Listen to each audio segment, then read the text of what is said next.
आपने तो बहुत ड्रीम देखे हैं, आपके परिवार ने भी आपसे ड्रीम देखे हैं, आपके समाज ने आपके ऊपर नजरें गड़ा रखी है कि कब फेल हो और इसके मजे लें। जब ऐसी स्थिति में आप अपनी गलतियों से अगर बाहर होते हैं तो क्या आप 4 साल बाद की आपकी स्थिति को स्वीकार कर पाएंगे? आप सोचना कभी इन चीजों के ऊपर। आप डर जाओगे, वाकई में डर जाओगे कि अगर इन भर्तियों में सिलेक्शन नहीं होता है तो मैं करूंगा क्या। अगर आप बिजनेसमैन है तो टेंशन नहीं है, बिजनेस संभाल लेना।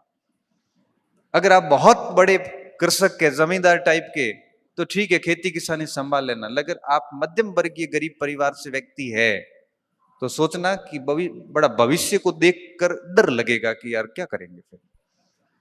लाखों की संख्या में बच्चों के फॉर्म आते हैं, पेपर टफ आने लग गए, कंपटीशन बढ़ गया, हर बच्चा तैयारी करता है, घर बैठे ऑनलाइन पढ़ता है, ऑफलाइन पढ़ता है, कोचिंग्स हो गई, सब चीजें हो गई। तो मैं सबसे पहली बात आपको ये समझाना चाह रहा हूं कि आपके पास में बहुत अधिक समय नहीं है, इसलिए ये मस्तिष्क में मत लाना कि और एक दो ट्राई करते हैं, एक बार और करें, कर लेंगे, अभी अभी यूं ही कर लेते हैं। काम करना है तो लड़ाई आर पार की रखना, नहीं करना है तो छोड़ दो। 4-5 महीने रहे थे आरएस मेंस के और गोविंद यार इतना सारा कैसे करेंगे, वैसे कैसे, तबीयत ठीक नहीं है। मैंने कहा तो जा जयपुर, जयपुर ही था, मैंने कहा केसरिया कर जाके वहां। केसरिया करने का मतलब है कि वापस नहीं आना है, यहां तो पास होंगे, यहां कोई जॉब पकड़ लेंगे। आर और पार की लड़ाई होती है केसरिया करने का, तो समझते हो ना। युद्ध में जब सेना के अंदर राजा केसरिया करता था तो उसके बाद लड़ाई भी उस हिसाब की होती थी, फिर घंटे काउंट नहीं होते थे, फिर बस तलवार चलती थी, कितनी लाशें गिरी ये नहीं देखा जाता था। तो मैं स्टूडेंट को कहता हूं जब इस कंपटीशन की लाइफ में आ गए हो तब ये आधी अधूरी पढ़ाई वाला ढोंग मत करना, फिर रखना केसरिया ही। अब कहानी को बहुत अच्छे से सुखद समापन करके ही घर जाएंगे, ऐसा नहीं है कि वहां सब फेल हो गया हूं। और इतना कंपटीशन है नहीं मार्केट में जितना आपको लग रहा है, क्योंकि पिछले 10 साल की विभिन्न भर्ती परीक्षाओं की आप कट ऑफ देखना, डाउन होती जा रही है। 70% से 55% भी आगे आरएस प्री देख लो, कॉलेज लेक्चर देख लो, क्योंकि नंबर ऑफ कैंडिडेट बढ़े हैं और नंबर ऑफ सीरियस कैंडिडेट घट गए हैं। नंबर ऑफ सीरियस कैंडिडेट घट गए हैं, बच्चों में वो बात नहीं रही जो आज से 5-7 साल पहले हुआ करती थी। आज की जो जनरेशन है वो मोबाइल, विभिन्न सारे मोटिवेटर, किताबों की बहुत बड़ी दुनिया, उनमें इतनी फंस गई है कि वो कुछ नहीं कर पा रही, बस बैठी है चुपचाप। तो आपको इस चीज को लेके भी डरना नहीं है कि बहुत स्टूडेंट है, कोई फर्क नहीं पड़ता। मैं कहता हूं कि 2 साल में, अभी आपको बताऊंगा कैसे करना है।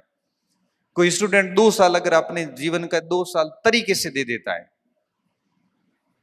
तो भैया पोस्ट भले 2 हो या 3 हो, अपना काम कर जाता है। बाकी तो सब बहाने हैं कि सीटें बहुत कम है, फॉर्म बहुत ज्यादा है। भाई मैं तो ये कहता हूं कि सीटें कम है, फॉर्म ज्यादा है, आप 70% नंबर लाके तो देखिए, बाकी बातें छोड़ो। तो मेरे को तो 70% नहीं आ रहे हैं, तो तेरे को नहीं आ रहे तो भाई गलती तेरी है ना, दुनिया को क्यों दोष दे रहा है। अभी फर्स्ट ग्रेड में पोस्ट कम आई तो कुछ बच्चे आए, सर सीट तो नहीं है। मैंने कहा सीट छोड़, अपन दूसरी बात करते हैं। मैंने कहा तू मुझे फर्स्ट ग्रेड की मार्कशीट में 290 नंबर ला के देगा? तो क्या हाँ सर, तो मैं सिलेक्शन ला के दूंगा, सीट भूल जा। थोड़ी देर में बोला साहब 290 थोड़ा आ जाए, 290 थोड़े मुश्किल है। हाँ थोड़ी मुश्किल है तो मजा कर, सिलेक्शन होना नहीं। सिलेक्शन भी चाहिए और नंबर भी नहीं आएंगे। क्यों नहीं आएंगे? मेरे 335 थे। मैंने कहा तेरे को तो 290 का ही तो कह रहा हूं, बहुत 390 थोड़ी कह रहा हूं। हाँ 290 कितने परसेंट होते हैं? 70% भी नहीं है। मैंने कहा 290 65% नंबर है। जब आप फर्स्ट ग्रेड के पेपर में 65% नंबर नहीं ला सकते तो क्यों राजपत्रित अधिकारी बनने का दावा कर रहे हो भाई? गलती किसकी है? गलती आपकी है। सीट मत देखिए, आप तो ये कहिए ना, मुझे आश्वस्त करिए कि सर मैं 70% नंबर ला के बताऊंगा आपको। इसलिए मैं कहता हूं कि आपके पास बहुत लिमिटेड टाइम है। ये बात दिमाग में बिठा देना कि आपके पास 10-20 साल नहीं है, महज 3 से 4 साल है। और एक व्यक्ति 2 साल में अपना जीवन सेट कर सकता है। आगे 50 साल की जो लाइफ है ना, वो बड़ी प्रतिष्ठित लाइफ है। बेरोजगारी अपने आप में एक अभिशाप है। व्यक्ति अपना बिना कोई अपराध किए हुए भी मुंह छुपाता है, बिना कोई गलती किए हुए भी 4 लोगों से सुनता है। तो इन 4 साल में इस कलंक को खत्म कीजिए, पहली बात तो ये। दूसरी बात, अब 4 साल का समय है आपके पास में। और एक और बात बताऊं, आप ये भी मत समझना कि हर दिन समान होता है। आज आपके पास में अवसर है, हो सकता है 2 साल बाद में नहीं होगा। कई बार क्या होता है कि हमारे पीछे जो सपोर्ट सिस्टम होता है वो टूट जाता है कई बार, और इतना अचानक से होता है क्योंकि इस पृथ्वी पे जो भी आया है उसको जाना है।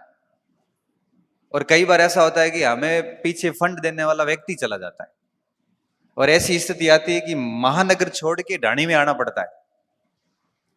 तो अवसर मिला है तो इसको बहुत तरीके से भुनाना, इसके साथ में मजाक मत करना। हर दिन को चैलेंज लेना कि आज का दिन कितना बढ़िया तरीके से काम किया। हर दिन सोते वक्त सोचना कि क्या मैं वो सब कर पा रहा हूं जो उम्मीदें लेके मैं शहर आया था। क्योंकि भटकाओ का दौर है। किताब बेचने वाला किताब बेच के भटकाएगा, गाइड बेचने वाला गाइड बेच के भटकाएगा, online course, offline course, coaching, ये सब अपना प्रचार करेंगे, टेस्ट सीरीज वाला अपना प्रचार करेंगे, सब अपना अपना करते। ये मार्केट है। समझदार किसको होना पड़ेगा? समझदार सिर्फ आपको होना पड़ेगा कि भटकना नहीं, अपने को लिमिटेड चुनना है कि ये करना है, बात खत्म। क्योंकि मैं इस खुद मार्केट में हूं, ऑनलाइन कोर्स मैं भी देता हूं, कोचिंग भी चलाता हूं, टेस्ट सीरीज भी है, लेकिन फिर भी बच्चों को कहता हूं कि लॉजिकल होइए, समझदार होकर डिसीजन लीजिए और काम कीजिए, तब जाके आप अपने समय का सदुपयोग कर पाओगे। अब जो मैं आपको कह रहा था ना कि भाई 2 वर्ष में कैसे कुछ किया जा सकता है, तो इस हेतु बहुत अधिक चुनौतियां नहीं है, सिर्फ 4-5 चीजें करनी होती है। सबसे पहली बात, सुबह से लेके रात जब आप सोते हो तब तक आपका पूरा शेड्यूल फिक्स होना चाहिए, किस समय क्या करना है। भाई मुझे सुबह, जैसे हम पढ़ते थे तो क्या था कि जैसे कई बार रात को नींद नहीं आ रही तो रात को बढ़िया पढ़ लिए, 2:30 बज गए, 3 बज गए, पढ़ लिए, पढ़ के थक गए, सो गए। सुबह थोड़ा लेट उठे, लेट उठने के बाद में फिर मुंह धोए, चाय वाय पी और फिर पढ़ना शुरू कर गए। भूख लगी, खाना पीना नाश्ता कुछ जो जुगाड़ हुआ किया, नींद आ रही थी, सो गए, उठे, फिर पढ़ने लग गए। शाम के समय थोड़ा स्टेडियम घूम के आए, वापस आए, फिर पढ़ने लग गए। जिंदगी में कोई फालतू समस्याएं पड़ी हुई नहीं, किसी भी प्रकार का कोई ऐसे एडिक्शन नहीं, नशे नहीं, कोई भी बहुत बड़ा ग्रुप नहीं। 5-6 लोग जीवन में पहले भी थे और बेरोजगारी में भी थे, आज भी वही लोग हमारे साथ हैं।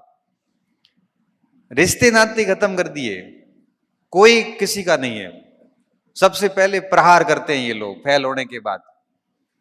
5 या 6 लोग रखते हैं जो ये हौसला देते हैं कि कोई बात नहीं, हम कर लेंगे, तू टेंशन मत ले।